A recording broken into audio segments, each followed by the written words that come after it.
Hello everyone, welcome to my YouTube channel Laws and Ledger. मेरा नाम है शत्रुपा और मेरा इस चैनल पे ये फर्स्ट वीडियो होने वाला है जिसमें हम स्टैटिस्टिक्स पढ़ने वाले हैं। मेनली जो स्टैटिस्टिक्स का इंट्रोडक्टरी पार्ट होता है हम वो कवर करते हुए चलेंगे। सो देख लेते हैं कि आज हम क्या क्या पढ़ने वाले हैं। सबसे पहले हम पढ़ेंगे मीनिंग, इसके क्या ही नेचर्स होते हैं, स्टैटिस्टिक्स क्या है, साइंस है या आर्ट्स है, उसके डिवीजन क्या होता है, फंक्शंस क्या होता है, स्कोप क्या होता है, उसके क्या क्या सारे लिमिटेशंस रहते हैं। Okay, so I move to what is statistics. Statistics क्या होता है? Statistics is a study of collection, presentation, analysis and interpretation of numerical data. Statistics क्या होता है ना कि स्टैटिस्टिक्स जो एक स्टडी होता है जिसमें हम डेटा को कलेक्ट करते हैं। और हमारा जो स्टैटिस्टिक्स में जो फर्स्ट स्टेप होता है वो होता है डेटा कलेक्शन, ठीक है। फिर हम उसको प्रेजेंट करते हैं, एनालिसिस एंड इंटरप्रिटेशन। देखिए, फर्स्ट स्टेप होता है कि डेटा हमें क्या करना पड़ता है, हमें डिफरेंट मेथड से लाइक सर्वे, सेंसस, ऐसे मेथड से हम क्या करते हैं, डेटा कलेक्ट करते हैं।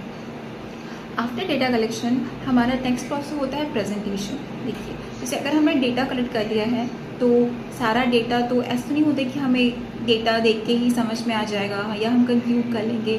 तो हम क्या करते हैं ना, हम उसको प्रेजेंट करते हैं, जैसे कि टेबल्स के फॉर्म में, ग्राफ के फॉर्म में, चार्ट्स के फॉर्म में हम क्या करते हैं, डेटा को प्रेजेंट करते हैं।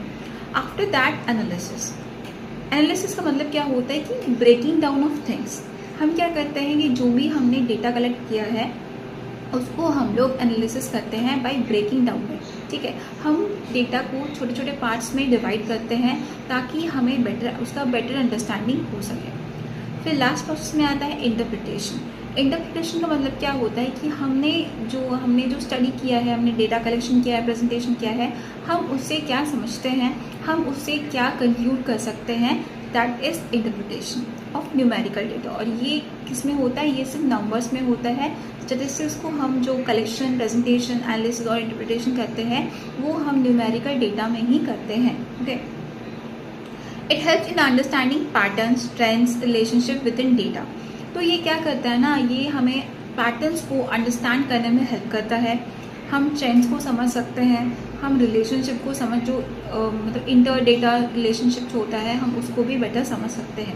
जैसे कि अगर अभी कोई पैटर्न फॉलो हो रहा है तो वो कैसे हो रहा है, ठीक है। जो ट्रेंड्स हो रहे हैं वो किस तरीके से ट्रेंड्स हो रहे हैं, उसका क्या रीज़न है। फिर सारे ट्रेंड्स को एंड पैटर्न्स को एक डॉट्स में जोड़ना कि उनके बीच में क्या ही रिलेशनशिप है, ये सारा चीज़ हम स्टैटिस्टिक्स में जानते हैं। और उसी के हेल्प से हम क्या कर सकते हैं ना, उसी के हेल्प से हम डिसीजन मेक भी कर सकते हैं, ठीक है। अगर हम कोई एक चीज़ को बेटर अंडरस्टैंड करते हैं, पैटर्न ड्रॉ करते हैं, तो हमारा जो डिसीजन मेकिंग प्रोसेस भी होता है वो भी ईजी हो जाता है। मतलब लाइक आप पास्ट का एनालिसिस करके आप फ्यूचर का डिसीजन मेकिंग कर सकते हैं। और जो भी सारे वेरियस स्टेट्स में या वेरियस एरियाज़ में जो भी प्रॉब्लम्स है, हम उन डेटा को एनालिसिस करके उन प्रॉब्लम का सोल्यूशन भी बेटर सोल्यूशन कर सकते हैं। ओके, आई होप आपको ये समझ में आया होगा। नेक्स्ट, अभी क्या सारे एग्जाम्पल्स होते हैं स्टैटिस्टिक्स का। Number 1, number of farmers in a block, ठीक है। देखिए, हमने ये पहले ही पढ़ लिया है कि जो स्टैटिस्टिक्स होता है ना वो सिर्फ और सिर्फ नंबर्स पे बात करता है। जैसे कि number of farmer in a block, एक ब्लॉक है, उस ब्लॉक में कितने फार्मर्स हैं, ठीक है। तो ये एक न्यूमेरिकल डेटा हुआ। Next, the rainfall over a period of time, एक पीरियड ऑफ टाइम में एक पर्टिकुलर एरिया में कितना रेनफॉल हो रहा है, तो ये भी एक डेटा है। फिर area under paddy crop in a state, एक स्टेट है, उस स्टेट में कितना एरिया है जो पैटी क्रॉप के अंडर है, तो ये भी एक न्यूमेरिकल डेटा ही हुआ, जिसको हम क्या करते हैं, जो जैसा है उसको हम एज इट इज़ प्रेजेंट करते हैं, उसमें हम कुछ भी खुद से इंक्लूड नहीं करते हैं। Okay, uses. Statistics has pervaded almost all spheres of human activism. तो स्टैटिस्टिक्स कहाँ पाया जाता है कि हर स्फीयर्स में, जितने भी ह्यूमन के स्फीयर्स है ना, सारे ही स्फीयर्स में स्टैटिस्टिक्स पाया जाता है। जैसे कि क्या, ये कहाँ पे यूजफुल होता है, एडमिनिस्ट्रेशन ऑफ वेरियस स्टेट्स है, वहाँ पे जो भी एडमिनिस्ट्रेशन है, रूल्स रेगुलेशन है, तो कैसे करना है, क्या पैटर्न होगा, तो ये सारी चीज़ों को हम कैसे समझ सकते हैं, by the help of statistics. हाँ, डेटा कलेक्ट करके, उसको इंटरप्रेट करके, एनालिसिस करके, हम जो भी उसका पैटर्न है उसको ड्रॉ करके हम बेटर एनालिसिस कर सकते हैं। सेम सेम वे में हम क्या कर सकते हैं ना कि हम जैसे कि इंडस्ट्रीज़ हो गया, ठीक है, बिजनेस हो गया, economics, research work, insurance companies, ये सारे एरियाज में भी हम डेटा का यूज़ करके काम कर सकते हैं, ठीक है। बेटर अंडरस्टैंडिंग होगा और हम लोग बेटर डिसीजन मेकिंग भी कर सकते हैं। Now let's move to nature, feature and characteristics of statistics. It involves number, ठीक है, एज वी डिस्कस फर्दर कि हमने क्या किया था कि जो स्टेटिस्टिक्स होता है ना कि वो क्या होता है, वो सिर्फ नंबर्स पे बात करता है, वो कुछ और लैंग्वेज नहीं समझता, वो सिर्फ नंबर्स पे ही बात करता है। It is an aggregate of facts, तो जो स्टेटिस्टिक्स होता है वो सिर्फ फैक्ट्स पे बात करता है, वो ऐसा कुछ नहीं बोलेगा जो लाइक हमें ऐसा कुछ फील होता है, ऐसा कुछ नहीं है, जो फैक्ट है वो वही बात करेगा बस। It is collected for specific purpose. जो डेटा कलेक्शन होता है ना वो मेनली क्यों होता है कि आपके पास कोई स्पेसिफिक पर्पस होना चाहिए। लाइक अगर आप डेटा कलेक्ट करते हो या सर्वे करते हो तो आप ऐसा तो नहीं करोगे कि आपके पास कोई रीज़न ही नहीं करने को आप ऐसे ही करोगे, ऐसा नहीं होता है। आपके पास कोई स्पेसिफिक पर्पस होना चाहिए, तभी हम ये सारा डेटा कलेक्शन उसका जो पूरा प्रोसेस है उसको करते हैं। It is a systematic process, ठीक है, it is collected in systematic manner. तो ये कैसे ये किया जाता है, ये सिस्टमेटिक मैनर में किया जाता है। जैसे कि क्या, जैसे कि फॉर एग्जांपल कि एक रोड है, ठीक है, उसमें बहुत सारे घर हैं, ठीक है, लाइक लाइन बाय लाइन बहुत सारे घर। तो अगर हमें सर्वे करना होगा तो हम कैसे करेंगे, हम ऐसे करेंगे जैसे कि पहले हम फर्स्ट वाले घर पे जाएंगे, फिर सेकंड में जाएंगे, फिर थर्ड में जाएंगे, ऐसी तरीके से हम करेंगे, सिस्टमेटिक वे में हम करेंगे। हम ऐसा तो नहीं करेंगे कि लाइक फर्स्ट में पहले चले गए, फिर थर्ड में गए, फिर फिफ्थ में चले गए, ऐसे हम नहीं करते हैं। हम हर चीज़ को क्या करते हैं, सिस्टमेटिक मैनर में ही करने का ट्राई करते हैं। It is estimated according to the reasonable standard of accuracy. अब देखिए इसके ना बहुत सारे मेजर्ड स्टैंडर्ड्स बनाए हुए हैं जिसपे हम क्या करते हैं, काम करते हैं, ठीक है। एक्यूरेसी जो है उसको मेजर करने के लिए उसी स्टैंडर्ड्स पे हम काम करते हैं। Statistics should be placed in relation to each other. अब देखिए क्या होता है ना कि स्टैटिस्टिक्स का ये लास्ट और सबसे मेन प्रोसेस है। हम क्या करते हैं ना कि आफ्टर हमने डेटा कलेक्शन कर लिया, प्रेजेंटेशन कर लिया, फिर हम क्या करते हैं ना, हम ये भी देखते हैं कि हमने जितने भी सारे डेटा कलेक्ट किया है या जो भी हमने मतलब हमारा जो डेटा कलेक्शन प्रोसेस है, फर्स्ट प्रोसेस जो लास्ट प्रोसेस है, उनके बीच में कोई रिलेशन है या नहीं है, ठीक है। लाइक डॉट्स को जोड़ना, ठीक है, कि हम मतलब हम क्या निकालना चाहते थे, हम क्या सोल्यूशन लाना चाहते थे, क्या हमें वो सोल्यूशन मिला या नहीं मिला, क्या अपडेट है। तो वो उसमें क्या करते हैं ना कि हम एक रिलेशनशिप ढूंढते हैं कि डेटा के बीच में क्या रिलेशनशिप है। ओके, सो स्टूडेंट्स ये था हमारा नेचर, फीचर और characteristics of statistics. I hope आपको ये समझ में आया होगा। नाउ लेट्स मूव टू कि स्टैटिस्टिक्स जो है वो क्या होता है। स्टैटिस्टिक्स साइंस है या आर्ट है या क्या है। ओके सी, देखिए क्या होता है ना कि स्टैटिस्टिक्स जो है वो दोनों है, स्टैटिस्टिक्स साइंस भी है एज वेल एज आर्ट्स भी है। Okay, science Statistics is a scientific discipline because it follows a systematic and rigorous approach of collecting, analyzing and interpreting of data. इसमें क्या होता है कि जो स्टैटिस्टिक्स है ना वो एक साइंस है, एक डिसिप्लिन है, एक साइंस है जो क्या करता है, एक सिस्टमेटिक मैनर को फॉलो करता है। इसको हम लोग पहले ही डिस्कस कर चुके हैं कि वो क्या करता है, वो एक सिस्टमेटिक पैटर्न को फॉलो करता है, ठीक है। जैसे कि फर्स्ट स्टेप होता है उसका कलेक्शन करना, फिर एनालिसिस, फिर प्रेजेंट करना, फिर एनालिसिस करना, फिर इंटरप्रेट करना। तो वो क्या करता है, वो एक सिस्टमेटिक प्रोसेस में ही क्या होता है, रन करता है। It is mathematical principles and method to ensure accuracy and objectivity in analysis. और ये जो है ना ये एक मैथमेटिकल प्रिंसिपल्स के ऊपर चलता है और ये इंश्योर करता है कि उसका जो भी एक्यूरेसी हो वो फुलफिल हो और जो ऑब्जेक्टिव के लिए जो डेटा कलेक्शन एवरी सारा प्रोसेस जो किया जा रहा है वो भी एट द एंड वो फुलफिल हो। ओके, नाउ आर्ट, ठीक है। स्टैटिस्टिक्स हमने समझ लिया कि स्टैटिस्टिक्स कैसे साइंस है। अब हम ये समझेंगे कि स्टैटिस्टिक्स आर्ट्स भी कैसे है। Statistics also require subjective interpretation and judgement. अब देखिए स्टैटिस्टिक्स को क्या चीज़ का नीड है, उसको सब्जेक्टिव इंटरप्रिटेशन और जजमेंट का भी क्या होता है, नीड है। The process of selecting the appropriate statistical method, designing experiments, formulating hypothesis involve creativity and intuition, ठीक है। अब देखिए जैसे कि डेटा कलेक्ट करना एंड एवरीथिंग ये सब तो साइंस हो सकता है, पर उसको एक ऑर्डर में अरेंज करना, ठीक है, और उसको सही एक्सपेरिमेंट्स के द्वारा उसको फुलफिल करना, ठीक है, हाइपोथेसिस फॉर्मुलेट करना, लाइक हाइपोथेसिस मतलब होता है कि जो भी हमें रिजल्ट चाहिए उसको फॉर्मुलेट करना, ठीक है। उसके लिए क्या ज़रूरत है? उसके लिए ज़रूरत है क्रिएटिविटी, ज़रूरत है और इंट्यूशन ज़रूरत है, जो कहाँ से आता है? जो ह्यूमन बींग्स के माइंड से ही आता है। फिर है, इससे हम ये समझ सकते हैं कि स्टैटिस्टिक्स जो है वो दोनों है, वो साइंस भी है एज वेल एज आर्ट्स भी है। If science is a knowledge then art is action. तो अगर हम ऐसा समझ सकते हैं कि अगर स्टैटिस्टिक्स का जो साइंस का है, वो साइंस का जो पैटर्न है, जो साइंस का ये है, वो अगर नॉलेज है तो आर्ट क्या है? आर्ट एक्शन है। आप साइंस से क्या ले सकते हो? आप साइंस से नॉलेज ले सकते हो, पर जो आर्ट होता है वो होलली हमारे पर डिपेंड करता है, वो एक्शन है। तो इस तरीके जो स्टैटिस्टिक्स है वो दोनों ही है, वो साइंस भी है एज वेल एज आर्ट भी है।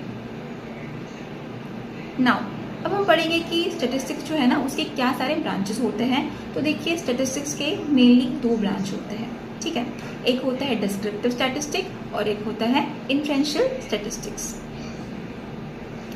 Descriptive statistics are used to describe और समराइज अ गिवन डेटा। देखिए डिस्क्रिप्टिव स्टैटिस्टिक्स क्या होता है ना कि ये एक स्टैटिस्टिक्स है कि जो डेटा को डिस्क्राइब करता है या समराइज करता है, ठीक है। जो डेटा को कि इम्पोर्टेंट फीचर्स को डिस्क्राइब करता है या समराइज करता है। इसमें ऐसा है कि इसमें डेटा जैसा है, ठीक है, as a name suggest it only describe. ये क्या करता है? ये सिर्फ और सिर्फ डिस्क्राइब करता है, उसके अलावा ये कुछ नहीं करता। जो डेटा जैसा है वो इसको वैसे ही एक्सप्लेन करता है, ये खुद से उसमें कुछ भी ऐड नहीं करता, ठीक है। तो ये होता है डिस्क्रिप्टिव स्टैटिस्टिक, जिसमें वो जो डेटा है उसको वो एज इट इज़ प्रेजेंट करे, एज इट इज़ उसको ये करे, समराइज करे, खुद भी एक्स्ट्रा ऐड ना करे, तो इसको बोलते हैं डिस्क्रिप्टिव डेटा। एग्जाम्पल जैसे कि यहाँ पे है, if someone complies necessary data and report that during financial year 1920 2000 companies in India, ठीक है। जैसे कि हम लोग अगर समझ सकते हैं कि इंडिया में कितनी कंपनीज आई 2019 टू 2020 में, कुछ 2000 कंपनीज आई। उसमें से सिर्फ 1500 कंपनीज ऐसी कंपनीज थी जिसने क्या किया? जिसने प्रॉफिट्स कमाया। एंड रेस्ट कितने बचे? 500 कंपनीज बचे, उन्होंने क्या कमाया? उन्होंने लॉस कमाया, ठीक है। तो ये क्या है? एक डेटा है कि 1920 ईयर में 2000 कंपनी इंडिया में आई, उसमें से 1500 ने प्रॉफिट कमाया और 500 जो कंपनी थी उसने लॉस कमाया, ठीक है। तो ये क्या है? ये एक डेटा है, ये एक डिस्क्रिप्टिव डेटा है। मतलब कि जो जैसा था एक डेटा था, जो जैसा था उसको बस वैसे ही प्रेजेंट किया गया है, इसमें कुछ एक्स्ट्रा एड ऑन नहीं किया गया है, ठीक है। Now what is inferential statistics, ठीक है। वो इन्फ्रेंशियल स्टैटिस्टिक्स क्या होता है, ठीक है। देखिए ये जस्ट है ना, इन्फ्रेंशियल स्टैटिस्टिक्स जो है वो डिस्क्रिप्टिव स्टैटिस्टिक्स का 1 लेवल अप है, ठीक है। ये क्या करता है ना कि जो चीज़ जैसे है उसको वो एक स्टेप बढ़ा के बोलता है। Like descriptive statistics is an important branch of statistics. The recent growth indicate shift in emphasis toward the method of statistical inferences, ठीक है। देखिए फॉर एग्जाम्पल इसमें अगर है कि कोई भी चीज़ अगर ऐसा हो रहा है, ठीक है, कोई भी एक पैटर्न है, उसको कोई कुछ हो रहा है, तो वो क्या करेगा ना, वो आपको ये भी बताएगा कि वो जो चीज़ है वो ऐसा हो रहा है, तो वैसा क्यों हो रहा है, कोई तो रीज़न होगा उसका होने का कुछ। मतलब इसमें क्या होता है, इसमें सारे लॉजिकल रीजंस भी बताए जाते हैं कि क्या सारा रीजंस है ऐसे कोई भी चीज़ को होने में, कोई भी चीज़ अगर होने में क्या सारा रीजंस हो सकता है, ओके। तो ये होता है कि इन्फ्रेंशियल स्टैटिस्टिक्स, ठीक है। एग्जाम्पल देखते हैं, बेटर क्लियर होगा। A business firm wants to introduce a new product in the market. तो एक बिजनेस फर्म है जिसको क्या करना है, न्यू प्रोडक्ट लॉन्च करना है मार्केट में। For planning proper marketing and products the marketing manager conduct a survey. तो उसके लिए जो मार्केटिंग मैनेजर है उन्होंने क्या किया, उन्होंने सर्वे कंडक्ट किया। तो वही है उसका कि वो उन्होंने डेटा कलेक्ट किया, data estimate the income of household based on the sample.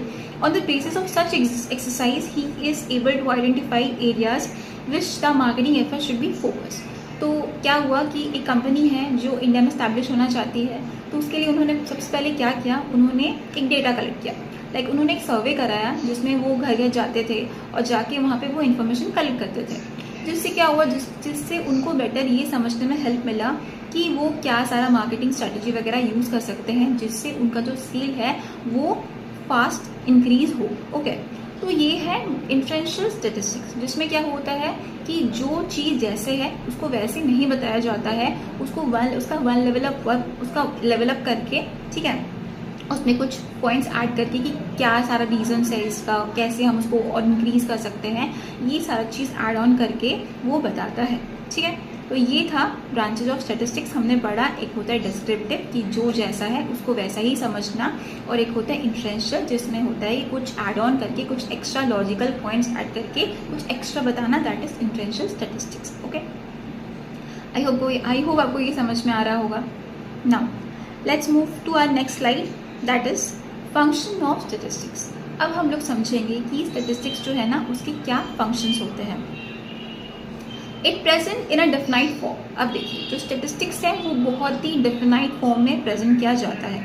जैसे कि वही है, जो चीज़ जैसे है आपको बस उसको उसी तरीके से प्रेजेंट करना है, आपको कुछ भी एक्स्ट्रा ऐड ऑन नहीं करना है। लाइक हम उस पर कुछ भी ऐसे समरी या कुछ लॉन्ग पैराग्राफ्स नहीं लिख सकते हैं, जो डेटा जैसे है उसको वैसे ही प्रेजेंट करना। For example, the production of a wheat for year 1998 to 1999 was 69.1 million tons, which is 99.5% higher than 1997 to 98। अब ये क्या बोलता है ना कि 1998 to 1999 में कितना मिलियन टन व्हीट प्रोड्यूस हुआ, कितना प्रोडक्शन हुआ व्हीट का, 69.1 मिलियन जो है व्हीट का प्रोडक्शन हुआ। कौन से ईयर में हुआ, 1998 टू 1999 में, which is 95% higher than 1997 to 98। मतलब वो कितना था, वो कैसा था, वो 9.5% हायर था किसके कंपैरिजन में, 1997 टू 99 की एज के कंपैरिजन में, ठीक है। तो क्या हुआ, ये एक डेटा था, ठीक है, जिसको हमने एज इट इज़ क्या किया है, जिसको हमने एज इट इज़ प्रेजेंट किया था। Now it simplifies mass of figure. ये क्या करता है, ये जो फिगर्स है उसको बहुत ही सिंप्लीफाई करके आपको बताता है। आपको इसमें लॉन्ग कैलकुलेशन लिखने का कोई नीड नहीं है, आप इसको इजीली कैलकुलेट करके समझ सकते हो, ठीक है। It facilitate comparison. ये क्या करता है ना, ये कंपैरिजन करता है। अगर हमारे पास like various type of data है तो ये क्या करेगा, लाइक फर्स्ट डेटा से सेकंड डेटा को क्या करेगा, बहुत ही अच्छे से कंपेयर करेगा, जिससे हमें एक बेटर अंडरस्टैंडिंग हो सकता है कि एक क्या हमें चूज करना है। Okay, it helps in prediction. अब देखिए प्रिडिक्शन कैसे करता है कि अगर हम प्रिडिक्शन कैसे कर सकते हैं, हम अगर पास का डेटा को एनालिसिस करते हैं तो पास के डेटा के हेल्प से हम उसका पैटर्न समझ के, उसका पैटर्न अंडरस्टैंड करके हम फ्यूचर को भी क्या कर सकते हैं, फ्यूचर को भी हम इजीली प्रिडिक्ट कर सकते हैं। सो इन दिस वे स्टैटिस्टिक्स भी बहुत ज़्यादा यूजफुल होता है प्रिडिक्शन पर्पस के लिए भी। It helps in formulating suitable and policies. अब देखिए, अगर हम प्रिडिक्शन कर सकते हैं, अगर हम कोई पैटर्न ड्रॉ कर सकते हैं, प्रिडिक्शन कर सकते हैं, तो हम क्या कर सकते हैं, हम सूटेबल फॉर्मुलेशन भी कर सकते हैं, पॉलिसीज़ का भी हम सूटेबल फॉर्मुलेशन कर सकते हैं, ठीक है। तो इस तरीके से इससे हेल्प से हम formulation, suitable formulation and policies भी बना सकते हैं। ओके, समझ में आया क्या हुआ, क्या है स्टैटिस्टिक्स। आई होप आपको समझ में आया होगा। तो क्या होता है स्टैटिस्टिक्स के फीचर, सबसे पहला है कि it presents facts in a definite form. ये क्या करता है, फैक्ट्स को डेफिनाइट फॉर्म में प्रेजेंट करता है कि जो जैसा है as it is. It simplifies mass of figure. ये फिगर को क्या करता है, बहुत ही सिंप्लीफाई करके शो करता है। इट कंपैरिजन, इट क्या किया करता है, ये डिफरेंट डेटास में कंपेयर करता है। It helps in prediction. ये क्या करता है, ये पास को एनालिसिस करके फ्यूचर को प्रिडिक्ट करता है, और इसी के हेल्प से हम क्या कर सकते हैं, हम क्या कर सकते हैं, हम डिसीजन मेक भी कर सकते हैं, डिसीजन मेकिंग भी कर सकते हैं easily. At the same time हम फॉर्मुलेशन, जो पॉलिसी का जो फॉर्मुलेशन होता है, हम वो भी अच्छे से कर सकते हैं, ठीक है। Okay, so let's move to our last slide, that is limitation of statistics. तो स्टूडेंट्स, हमने पढ़ लिया है कि स्टैटिस्टिक्स क्या होता है, उसके क्या सारे फीचर्स होते हैं, कि वो क्या होता है, साइंस होता है या आर्ट्स होता है, उसके क्या फंक्शंस होता है, ठीक है। तो वैसे ही है, तो जो स्टैटिस्टिक्स है तो उसके कितने सारे अच्छे पॉइंट्स थे। तो अभी क्या है ना कि स्टैटिस्टिक्स के कुछ बैड पॉइंट्स भी होते हैं, कुछ लिमिटेशन भी होता है। सो देखते हैं। It is not deal with individual measurement. जो स्टैटिस्टिक्स है वो इंडिविजुअल मेजरमेंट का बात नहीं करता है, ये एक पूरे लाइक होल या फिर एक पूरे ग्रुप को लेके चलता है, और उसी के हेल्प से वो क्या करता है, वो अपना काम करता है, उसी मतलब ग्रुप में ही वो लाइक नंबर्स एंड ग्रुप्स में ही वो काम करता है। It ignores qualitative aspects. ये जो है ना, ये फुल्ली क्वालिटेटिव एस्पेक्ट्स को इग्नोर करता है, ठीक है। ये क्या करता है, ये क्वालिटेटिव एस्पेक्ट्स को इग्नोर करता है, ठीक है। और क्वालिटेटिव एस्पेक्ट्स क्या होता है, देखिए दो एस्पेक्ट्स होता है, एक होता है क्वांटिटेटिव और एक होता है क्वालिटेटिव, ठीक है। तो क्वांटिटेटिव क्या है, क्वांटिटेटिव का मतलब होता है नंबर्स में, फिगर्स में, फैक्ट्स में ये बात करता है। और क्वांटिटेटिव मतलब क्या होता है, जैसे कि कोई भी समरी ड्रॉ करना, लॉन्ग पैसेज लिखना, समरी ड्रॉ करना, या फिर ऐसी सारी फीलिंग्स जिसको हम लाइक समझा नहीं सकते हैं, फॉर एग्जाम्पल कि लाइक ऑनेस्टी एंड लॉयल्टी, ये सारा चीज़। तो ये जो है ना, जो स्टेटिस्टिक्स है वो इन सारी चीज़ों पे, क्वालिटेटिव एस्पेक्ट्स पे बात नहीं करता, ओके। रिजल्ट्स पे भी इन्फ्लुएंस बाय बायसनेस। जो रिजल्ट्स है वो इजीली क्या हो सकते हैं, इन्फ्लुएंस हो सकता है बायसनेस के, ठीक है। कैसे, फॉर एग्जाम्पल कि देखिए ये जो है ना स्टेटिस्टिक्स है ना, ये होली नंबर्स के ऊपर बेस्ड है। तो एट टाइम्स ऐसा भी होता है कि अगर आप कुछ एक सूटेबल रिजल्ट लाने का ट्राई कर रहे हो और आपका वो नहीं आ रहा है, तो लोग क्या करते हैं ना, लोग थोड़ा बहुत नंबर का हेरफेर कर देते हैं, थोड़ा बहुत दखल कर देते हैं। तो जिसकी वजह से क्या होता है, ये ईजिली बायस्ड हो सकता है, क्योंकि ये होली एंड फुल्ली पूरा ही नंबर्स के ऊपर डिपेंड है। तो ऐसा ये पॉसिबल है और ये बहुत ही ईजिली हो जाता है। लास्ट है, statistical results are not exact, only on true on average. अब देखिए जो स्टेटिस्टिक्स है ना, वो कभी भी एकदम आपको एग्जैक्ट रिजल्ट्स नहीं देगा, ये हमेशा अप्रॉक्सिमिटी के ऊपर बात करेगा, लाइक अप्रॉक्सिस, ठीक है। ये कभी भी ये एवरेज के ऊपर बात करेगा कि अप्रॉक्सिस के ऊपर बात करेगा, ये आपको कभी भी 100% ट्रू रिजल्ट्स नहीं देगा, ओके। ओके, सो स्टूडेंट्स, ये हमारा लास्ट स्लाइड था, ठीक है। हमने बहुत ही अच्छे से पढ़ा कि स्टेटिस्टिक्स क्या होता है, एंड आई होप आपको ये जो लेक्चर है ये बहुत अच्छे से समझ में आया होगा। सो आप मेरे चैनल को सब्सक्राइब कर सकते हो, और मेरा टेलीग्राम चैनल का भी लिंक है, आप वहाँ भी मेरे को फॉलो कर सकते हो, जहाँ पे आपको सारे ही जो मैं पढ़ाऊँगी, इसके आगे में भी ये मैं जो स्टेटिस्टिक्स है उसका पूरा प्लेलिस्ट इसी चैनल पे कवर करने वाली हूँ। तो अगर आपको फ्री पीडीएफ चाहिए, ठीक है, या फिर क्लासेस के लिंक चाहिए, तो आप मेरे को इस चैनल पे जो टेलीग्राम चैनल है वहाँ भी आप मेरे को फॉलो कर सकते हैं, ठीक है। Thank you.